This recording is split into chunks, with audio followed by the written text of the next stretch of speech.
उत्तर प्रदेश सरकार ने एक महत्वपूर्ण निर्णय लिया है जो 14 अक्टूबर से लागू होने जा रहा है।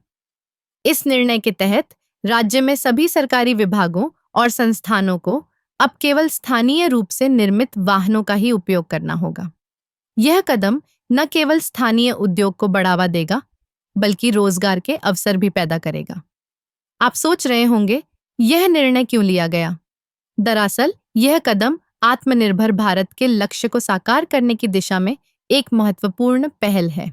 जब हम स्थानीय उत्पादों का उपयोग करते हैं, तो हम अपने देश की अर्थव्यवस्था को मजबूत करते हैं। इससे न केवल हम विदेशी उत्पादों पर निर्भरता कम करते हैं, बल्कि स्थानीय कारीगरों और निर्माताओं को भी प्रोत्साहन मिलता है। इस नीति का एक और बड़ा लाभ यह है कि इससे प्रदूषण में कमी आएगी। स्थानीय वाहन निर्माताओं को प्रोत्साहित करने से हम पर्यावरण के प्रति भी अपनी जिम्मेदारी निभा सकते हैं। जब हम स्थानीय स्तर पर निर्मित इलेक्ट्रिक और हाइब्रिड वाहनों का उपयोग करेंगे, तो यह न केवल प्रदूषण को कम करेगा, बल्कि ऊर्जा के नवीकरणीय स्रोतों की ओर भी हमें अग्रसर करेगा।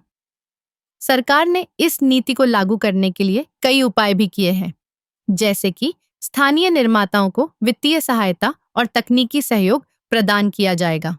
इससे वे अपने उत्पादों की गुणवत्ता में सुधार कर सकेंगे और प्रतिस्पर्धा में बने रह सकेंगे।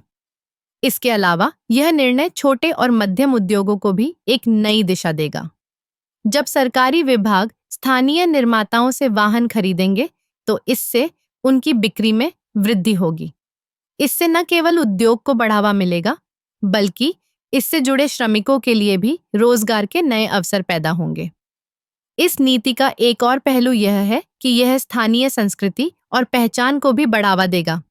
जब हम अपने स्थानीय उत्पादों का उपयोग करते हैं, तो हम अपनी संस्कृति को भी संरक्षित करते हैं। यह हमारे लिए गर्व का विषय है कि हम अपने देश के उत्पादों को प्राथमिकता दें। इस निर्णय के पीछे सरकार की सोच स्पष्ट है। यह न केवल आर्थिक दृष्टिकोण से महत्वपूर्ण है, बल्कि यह सामाजिक और पर्यावरणीय दृष्टिकोण से भी एक सकारात्मक कदम है। आखिरकार, जब हम अपने देश के उत्पादों का समर्थन करते हैं, तो हम अपने देश की प्रगति में योगदान दे रहे हैं। यह एक ऐसा कदम है जो हमें आत्मनिर्भर बनाने की दिशा में एक महत्वपूर्ण मील का पत्थर साबित होगा। तो 14 अक्टूबर से जब आप सरकारी वाहनों को देखते हैं, तो गर्व महसूस करें कि यह सभी स्थानीय निर्माताओं की मेहनत का परिणाम है। यह एक नई शुरुआत है जो हमें आगे बढ़ने के लिए प्रेरित करेगी।